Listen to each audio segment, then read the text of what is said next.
Hi, everyone, and welcome to the masterclass. Today, we're talking about how to make every conversation better from where it started. Now, we've got several people who'll be joining us live in the masterclass today, but for those of you who are watching the replay, thank you for joining me. Our topic today is more than just about your career and leadership. It has to do with every single relationship you have. Your marriage, your partnerships, your children, your coworkers, your clients, everybody. And part of that is because people assume that conversation is about sharing information. And while that's true, it also has to do with creating connection. And connection is what makes a conversation better. Connection determines how people feel about you when they're finished. So today we're going to talk about that. Now, people in a conversation want more than words. They come to the conversation wanting to know four things. And those things are, it's more than just brilliant things you have to say. They want to know, do you make me feel comfortable? Are you really listening to me? Are you judging me? Do you respect me? Those are the things that you can share in your communication with people so that they understand how you feel about them. For example, I am a fangirl of a man by the name of Roy H. Williams. Roy is the wizard of ads. He's a business writer and he has an academy, the Wizard Academy for marketing and advertising in Texas. I've been a fan for decades. Well, I had an opportunity to meet him live. And I have to say, I was a little nervous when I approached him because I just wanted to meet him in person, not just listen to him. And in the 5 minutes that we spoke, he made me feel like I was the only thing he was paying attention to for that 5 minutes. I was the only thing in the world.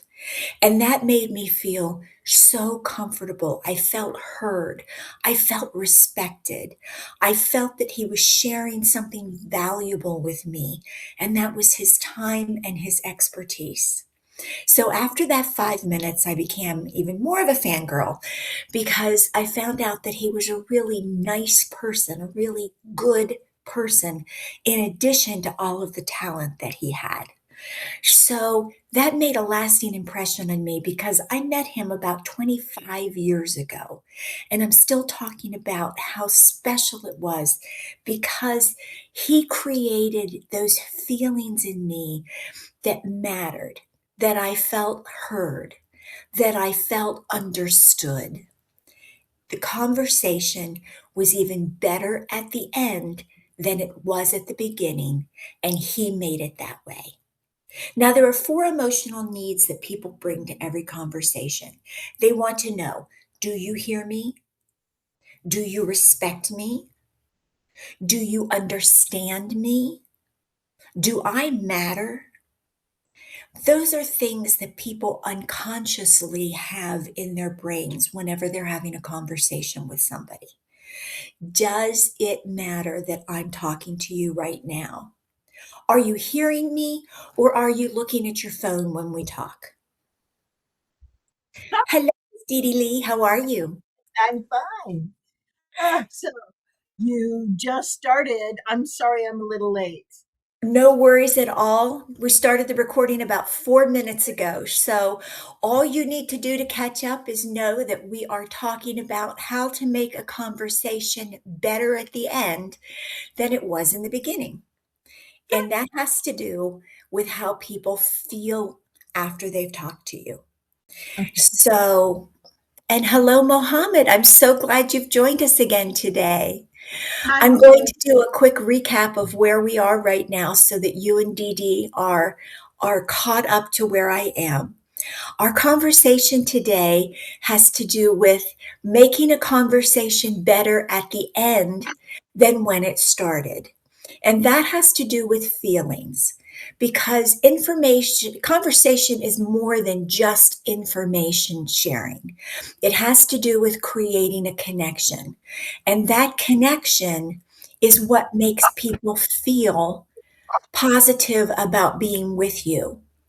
Now, when people come to a conversation, they unconsciously have four emotions that they are looking to have filled.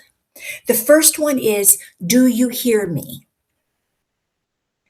The second is, do you respect me?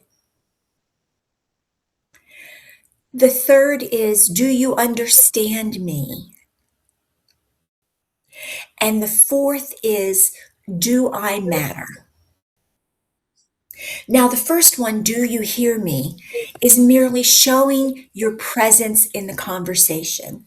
And that means that you're not looking at your phone when someone's talking to you, or you're not looking around the room. It has to do with having good eye contact, with really focusing on where they are with you. Now, four habits that constantly improve communication, first and foremost, is asking better questions. So many people just come into a conversation and they say, so, how are you? Well, that's the only question they ask. How are you? Other questions that you can ask that make people feel heard are, so what's been the best part of your week? What are you excited about? What are you working on? Questions create conversation. Statements usually end them. Have you ever been in a conversation where you ask someone, "So how you doing?" And their answer is, "Fine," and they don't say Yes. anything else? So then you say, "Okay, well, we'll ask another question here. How are the kids?" "Fine."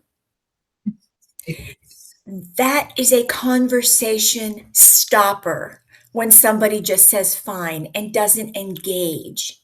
And that's where questions come in. Questions create conversation, they continue conversation. Now, a second habit can make a conversation better is listening for emotion. Now, we've all talked about the fact that there are times when you say, "So, how you doing?" And someone says, "Fine." That tells you that they're not really fine if you're listening for the emotion. If you just listen to the word, you can justify, well, they said they're fine, so they must be. But their emotion and their tone of voice will tell you whether they're really fine or not. When you hear something like, excuse me, if you hear something like, "I'm exhausted," you've heard the emotion, they're exhausted. Don't feel like you need to jump in and fix the problem. Ask them, what's making your week so difficult? Let them talk. So again, it goes back to asking questions along with listening for emotion. And finally, validate. Yes, Dee Dee,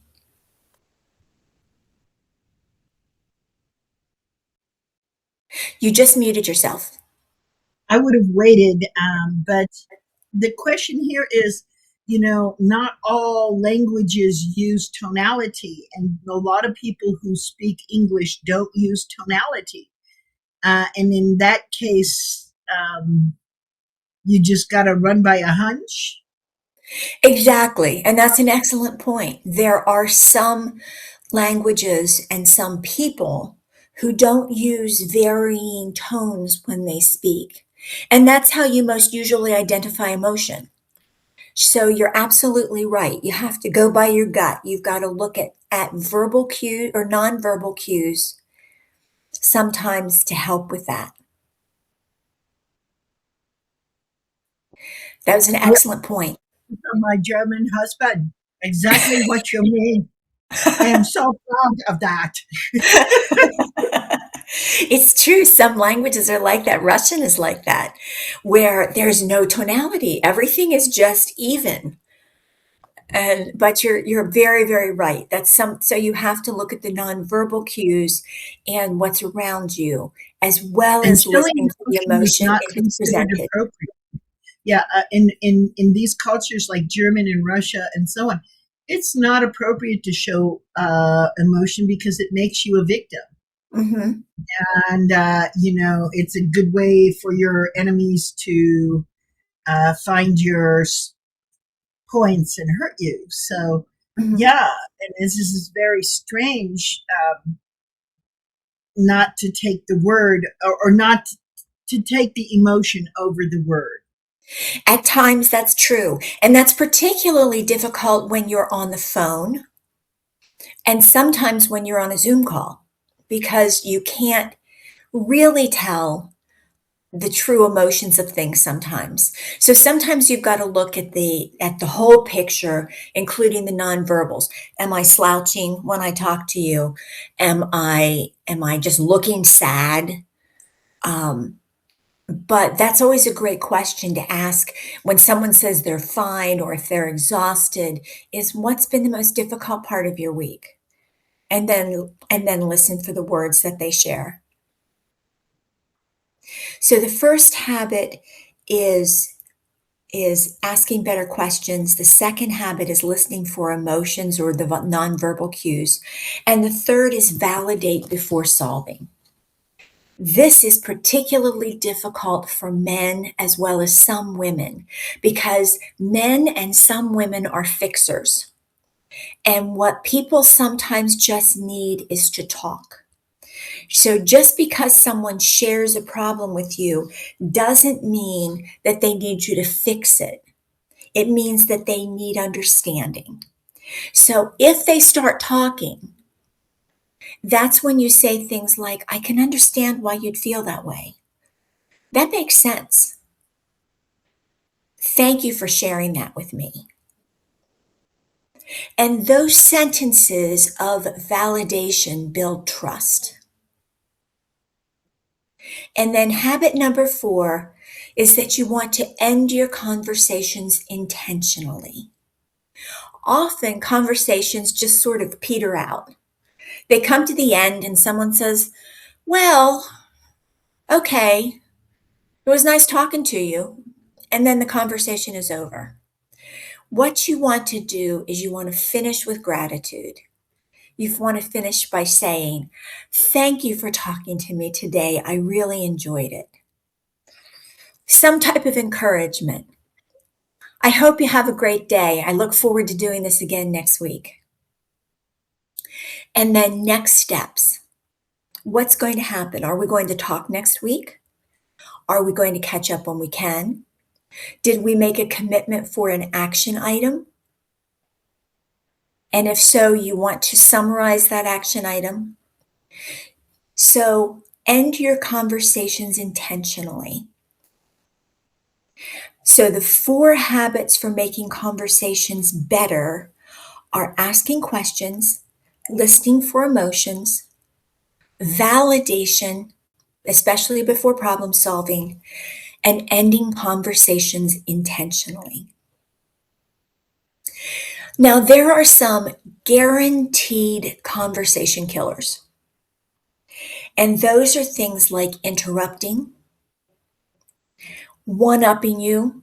You tell me about your vacation to the beach, and I have to tell you about my vacation to Hawaii. You tell me that you just won an award last night. I have to tell you how about my bigger, better, faster award. Other things are giving advice too quickly, changing the subject. Have you ever been in a conversation and someone interrupts you and just starts talking about something else? Also, and this is a classic one, looking at your phone in the middle of a conversation. It makes the person feel really unseen. And then things like talking about yourself all the time and talking more than listening. Now, when you talk more than you listen, Conversation is supposed to be a dialogue, not a monologue. And too often, somebody will pick up the mantle and start talking too much.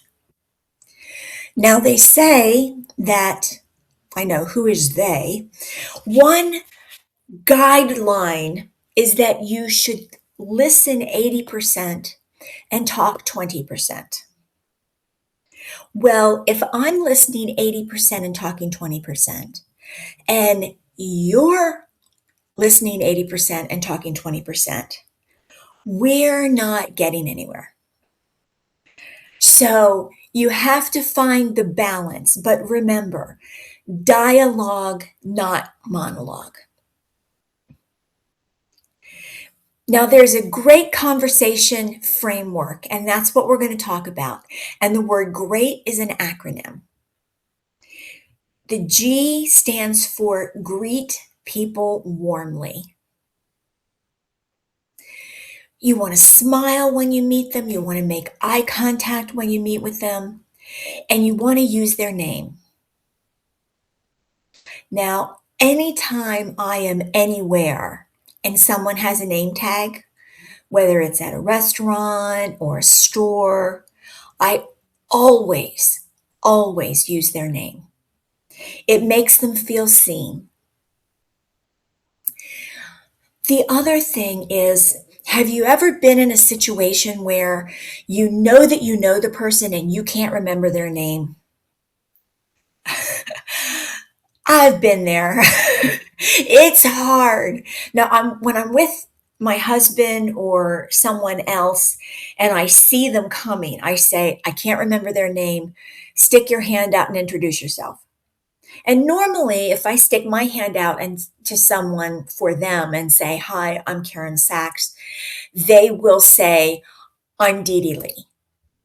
But occasionally you have that person who says, Hi, Karen, and never identifies themselves. At that point, you need to make a decision. Do you keep faking it? Or do you have to say, I'm embarrassed. I know that I know you, and I can't remember your name. Doing the latter is sometimes much more appropriate, and it's embarrassing. But when you greet someone warmly, their name is important. So the G stands for greet someone warmly. The R stands for respond with curiosity. Ask another question. Don't rush the conversation. Don't rush to answer or to give advice. Ask another question. The E stands for encourage them. Notice their strengths and celebrate their wins. Encouragement is so important to me. I love to encourage people. So you want to celebrate people in any way that you can. The A is to affirm what matters. You want people to feel understood and encouraged. People rarely forget when they're encouraged. And T stands for transition with purpose. And that's what we talked about just a few minutes ago. You want to summarize, you want to express gratitude, and you want to repeat, you want people to feel better after they've left a conversation with you. So that's, yes, ma'am. Just repeat. I'm just about to repeat them. So G stands for greet people warmly. R is respond with curiosity. E is encourage them. A is affirm what matters. And T is transition with purpose.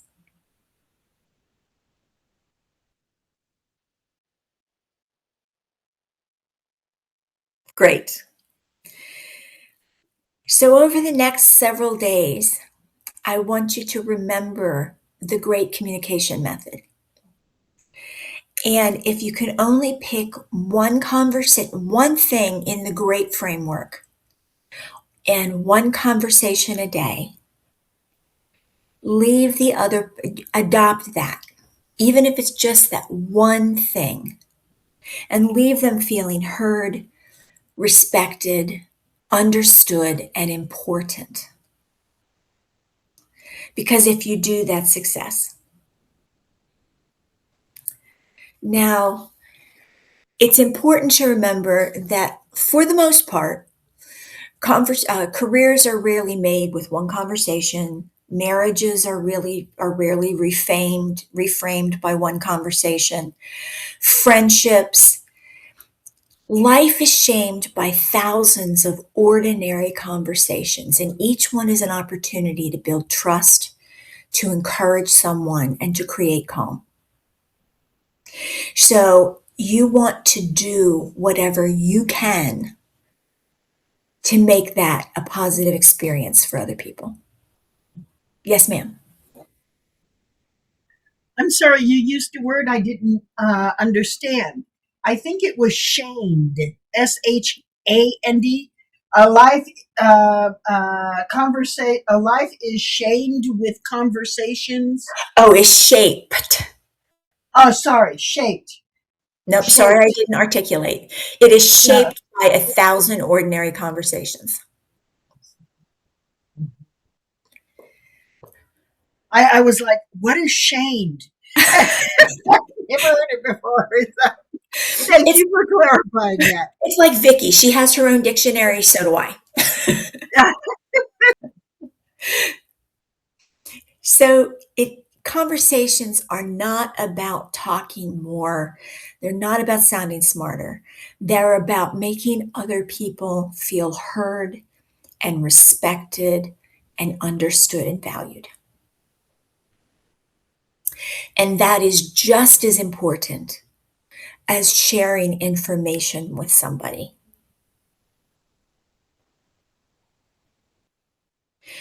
Now, just a general question, have you ever left a conversation wishing you had said something differently? Yes, me too. Now think about the best conversationalist you know. What do they consistently do?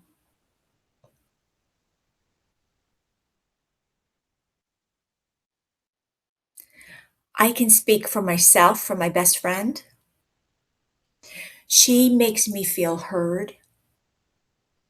When we're talking, she gives me her undivided attention. So I feel valued. When we talk, I feel understood in a way that I don't feel understood by other people because we've known each other for, gosh, almost 50 years. Um, and you'll notice that what I just said were not words that she says, they're feelings. And feelings are what you want to create in other people when you have conversations. Yes.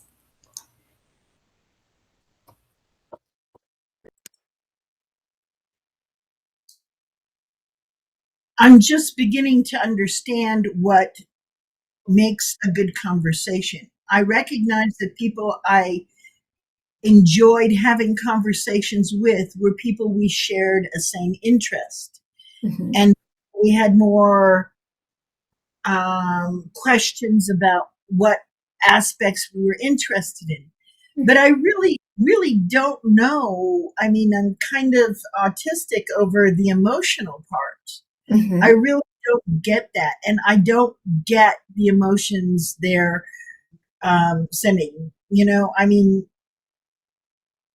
that's a big problem for me. I Mhm. just don't understand what they're emotionally sending. I see this. Exactly. Yeah, and it's very hard to for me. They're giving the face like they're happy, but it just doesn't fit the conversation.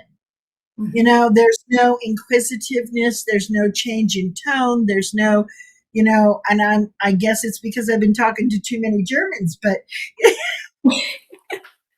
it makes an autist very, very, very confused. So I'm sure. I'm trying to pick up something, grasp at straws to find something to understand this emotional thing they're doing. And I don't get it. So if you have any tips or tricks, please spill No, them.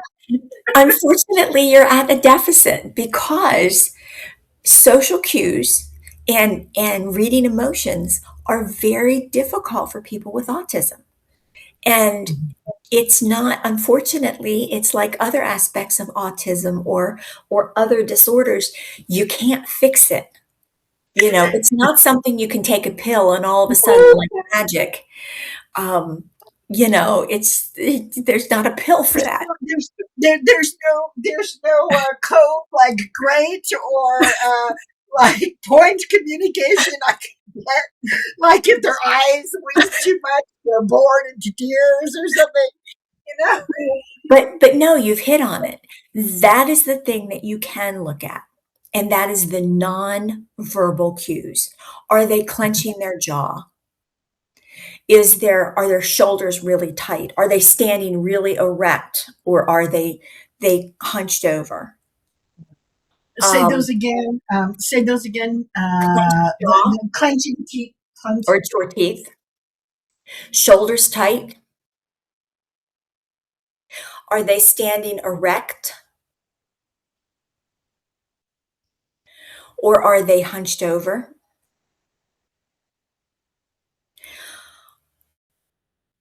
Are they looking you in the eye, or are they looking away?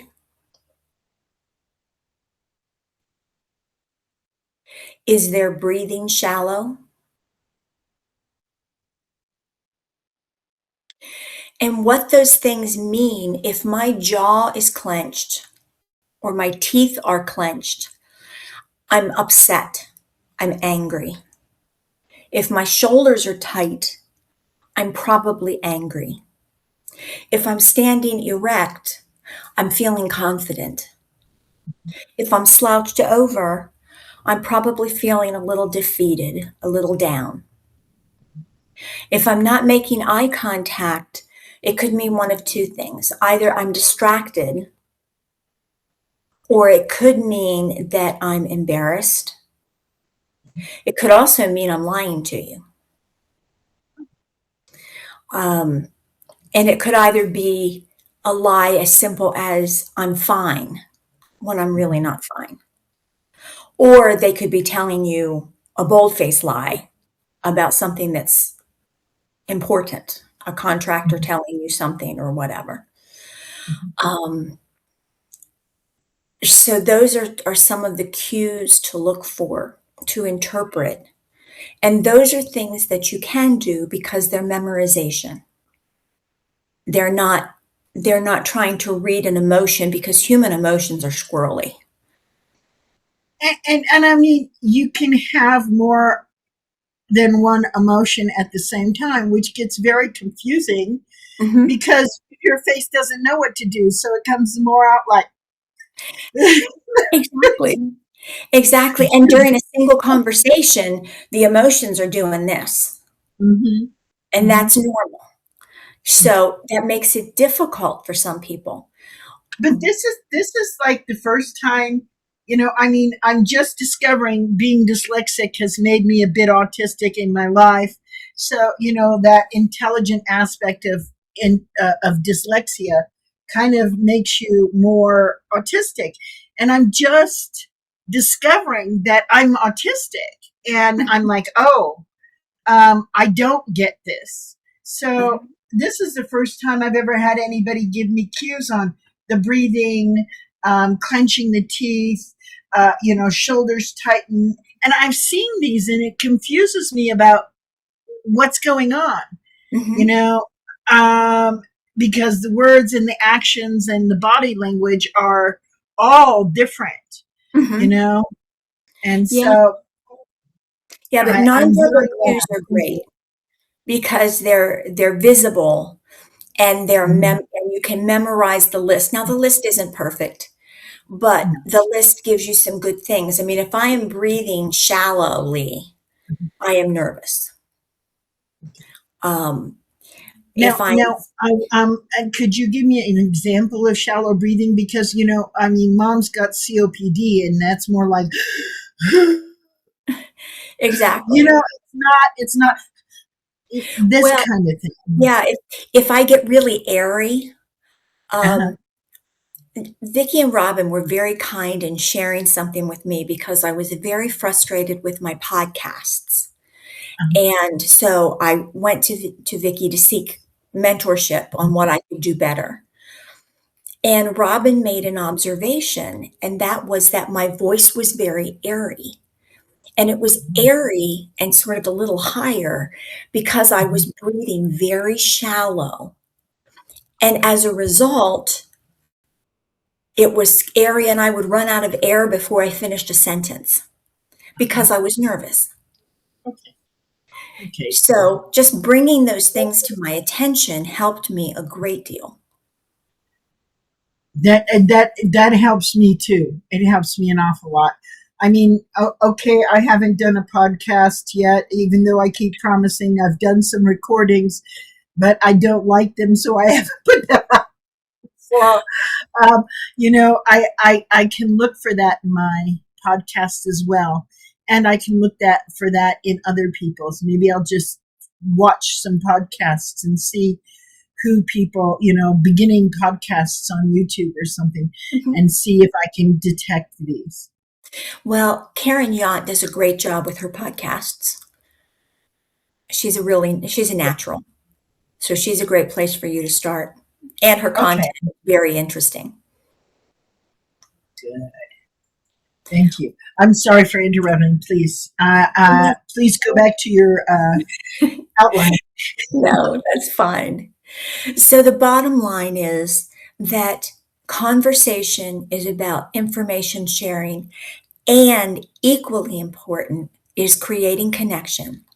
And that connection is what makes a conversation better at the end than it was when we started. My goal when I talk to people is that they feel better after they've spoken to me than they did before they spoke to me. And I accomplish that by asking questions, which not only continues the conversation and increases dialogue, but it shows my genuine interest in them and their situation. I call them by name if they're strangers and I have a name tag. And I make sure that I am present in the conversation. And this new thing that I've come up with is something that I need to work on. But great, greeting someone warmly. I think I do that. Respond with curiosity. I do that. Encourage. I do that. Affirm the situation, validate it. That is something that I need to work on because I am one of those women who's a fixer. I have more male in me than female. I want to fix the problem and then finally transition. And I think I do that as well.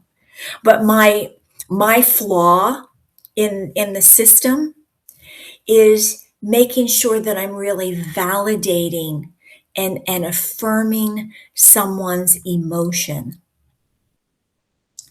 before I try to fix anything, or if I even try to fix anything.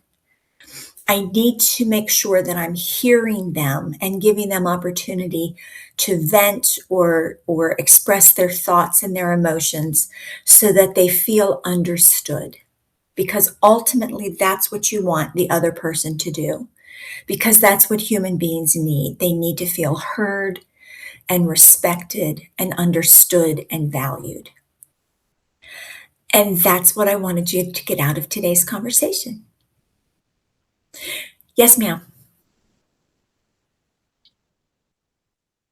I was having a conversation yesterday with a friend, and that friend came in with a kind of the world was too much for her already Mhm. and was highly aggravated. And there was one thing I said that she heard wrong. And she just went off, and I had to take the whole time to kind of confirm. What happens when you're dealing with people that you can see are coming in with a chip on their shoulder or are already, no matter what you say, they're not going to hear you correctly? What do you do with that? In You that change situation it around. in that situation, you recognize where they are and you tell them, "You seem agitated today. Is everything okay?" So you're meeting them where they are right away. You're affirming and validating that you see them. And some people will say, "I'm fine. Never mind. I don't want to talk about it." And if that's the case, then you say, "Okay, well, if you change your mind, I would love I'm to be here. a listening ear." Now, the other thing they may do is when you open that door, they may dump on you. But They're already doing that, you know? exactly, they're already doing that, so you might as well invite Just them jump to do in. that, and then they That's feel right. like they can really say what they wanna say. And often And once also they that they're important. That exactly, also they're important. Yeah. You precisely, can dump on me and I'm still going to love you. exactly, and that Mhm, is what comes out of that. Ignoring the situation and trying to have a normal conversation with a person who's not in a normal mood is mhm. not going to be successful. And So, I've been trying that for so long, you know, it's like, yeah, no, you've gotta meet them where they are and okay. say, "You seem agitated." Mhm. Now, they may not be, maybe they just, tripped on the step coming in and they were frustrated, but whatever the situation is. But you Mhm. wanna validate how they're feeling. Let them know that Okay. you love them in spite of it, and then give them an Mhm. opportunity to have a communication about it. And one more question. Um, when in a conversation, is it best not to respond? Not to Just let respond the space, yeah. Just let the space say the thing. If somebody's too aggressive, say you're working on a conversation with someone, you greet them warmly, you're having this, and this person is just responding in either such an aggressive or nasty or narcissistic way mhm. that it leaves you speechless. What do you do then? Then you just let them talk themselves out. You steal your emotions. You know that it's not about you. Even if Mhm. they're accusing you, it is not about you. It is about a situation. It's not personal, even though it feels that way. Yes, yes. So, you just need to steel yourself. You need to tell yourself, "This isn't about me. This isn't about me personally," and just let them kn just listen. Because if Mhm. you interrupt them, if you wanna try to fix it, if those things aren't gonna happen when somebody is so agitated. You just Mhm. need to let them talk themselves out. Mhm. Um, and the last question, I like you have the issue of wanting to be a fixer. I am just one of those. I don't have, I'm independent. And I have to just do. So the first thing that comes to my mind is solutions. And I have to learn to curb that because I'm looking at it as solving someone's problem is actually underestimating them. It's almost insulting them. This is my new feeling. I don't know if I'm correct or not, but this is how I see it. I don't have confidence that they can fix their own problem. They aren't broken. So why am I trying to do that? Mhm. and tips and tricks for our mind in remembering that, because that solution solving comes in so quickly. It's like, oh, yeah, blah, blah, blah, blah, blah. And with the amount of knowledge that hangs around in my head, it happens quicker than I'd like to say. Any tips or tricks? Well, you hit it on the head. They're not broken, so you don't have to fix them. But and so you need to remember that. But that's not to say that you shouldn't provide solutions for them. But before you provide solutions, Affirmation. you want to affirm where they are. You want to validate their feelings. Even if their feelings are totally irrational, you want to validate that that is how they feel. Mhm. And you want to let them talk as much as they want to. You want to let them talk themselves out because they've got emotions built up. And it doesn't matter if you have the best solution in the world. If you don't let them get the crap out of their head, they're not going to hear you. So they need to just say it all. They need to get all of the negative emotions out. And then I you can think, ask the question, I have an idea. Would you like to hear it? oh, good. Yes. Because they may not want to hear it. Not now. I Mhm. just, I'm too angry to even think about it.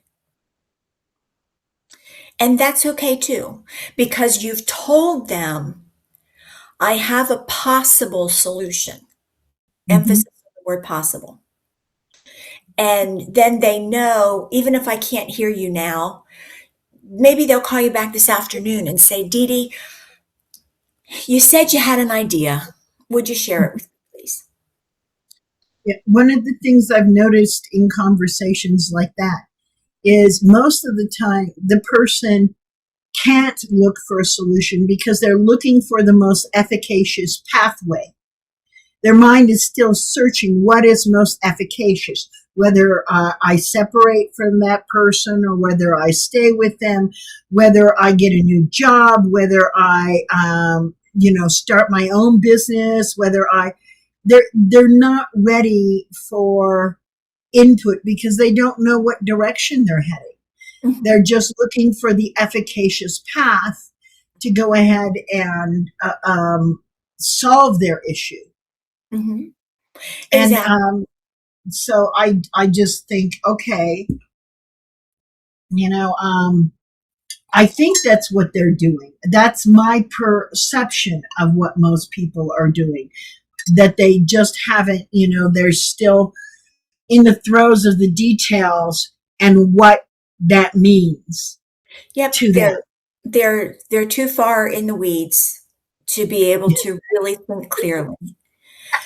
That's And a good thing. and so they need to get themselves out, and sometimes the only way to get themselves out is just to vent, to talk it through, to get the emotions under control. Then they can make a decision, or they're willing to listen to you, but always invite them. Don't just start fixing. I Thank have you. a possible solution, or I have a recommendation, Mhm. and that you offer, and then see if they wanna hear it. Mhm. Those are great questions, Dee Dee. Thank you. I appreciate those very much. Thank you Mohammed, for do you have anything you wanna ask or share right now before we wrap up?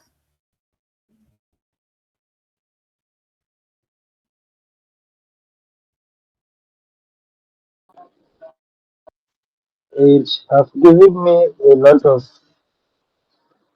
great things that I have to note down.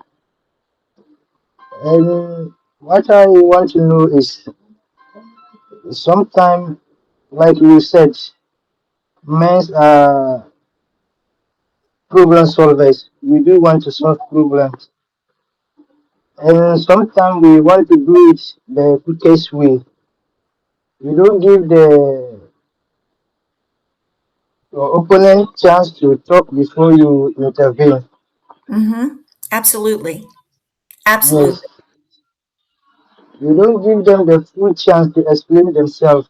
for you to validate their real feelings before you chip in. Mhm.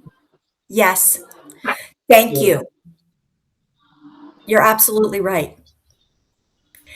Well, I appreciate Dee Dee and Mohammed being here live today. Appreciate all of you on the replay. Please drop your comments below so I know what you thought. And know that I look forward to seeing all of you on the next masterclass next Wednesday at 12 noon Eastern Daylight Time.